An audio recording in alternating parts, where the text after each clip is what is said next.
Hey everyone, this is Kyle from Money at 30, and it's time for another roundup of personal finance, credit card, and travel news.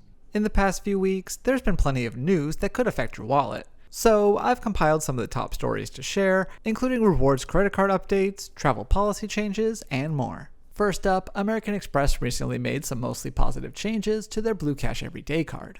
Not only is the Amex Blue Cash Everyday card getting a much needed new look, but is also changing up its rewards categories and adding credits. First, the card now earns 3% back at US supermarkets, 3% back at US gas stations, and 3% back on US online retail purchases. However, these three categories are capped at $6,000 in spending each per calendar year. Previously, the card offered the same 3% at US grocery stores, but only 2% at US gas stations and US department stores. On top of those updates, card members can also now take advantage of some new credits, although they are quite specific. Cardholders can earn $15 back per month on online purchases from Home Chef, as well as $7 back when spending at least $13.99 on an eligible subscription to the Disney Bundle, which includes Disney+, Hulu, and ESPN+. By the way, the Blue Cash Everyday continues to carry no annual fee. Overall, these updates seem to be a win in my opinion, especially for those who already have a Home Chef or Disney Bundle subscription.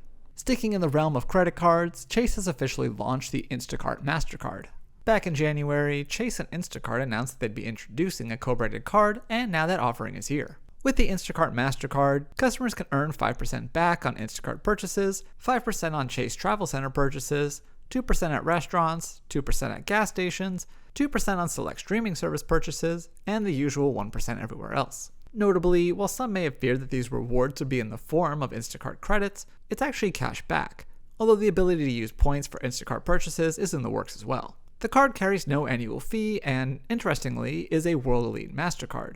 As far as a welcome bonus, while the card launched with a $200 Instacart credit for the first 10,000 approved applicants, as of this recording, the bonus is now a $100 Instacart credit and a free year of Instacart Plus with no minimum spending requirement. While this card may be better and more useful to even non-Instacart power users than expected, it does still mostly skew towards the latter. That's because, while the inclusion in the 2% categories is nice, they don't mean much when so many flat 2% back cards exist. Still, if you use Instacart's service often enough to make the credit and 5% back lucrative, then this might be worth picking up. And speaking of pickup, that option can be more cost effective than Instacart delivery, although grocery prices may still be higher than in-store.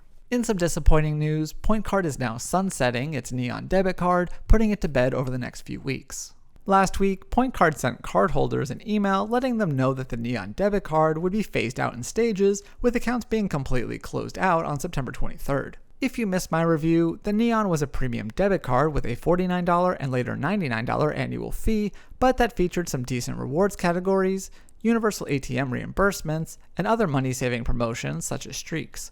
Alas, in recent weeks, a lot of the access offers for the card dried up, and mention of the card disappeared from the Point Card site, hinting that something was up. On that note, it does seem as though Point Card is pivoting to its Titan Charge card instead. Personally, I did enjoy the Neon card and will miss it. Plus, to their credit, Point did proactively send me a prorated annual fee refund. So while I probably won't be checking out the Titan card for myself, I'll still be interested in seeing how it performs. Next, travelers who fly Southwest will be excited to hear that the airline is doing away with expiration dates for flight credits. One of my favorite things about Southwest Airlines is that you can actually rebook your flight if the price drops and bank the difference in the form of a credit. The only downside was that these credits would expire a year after they were issued.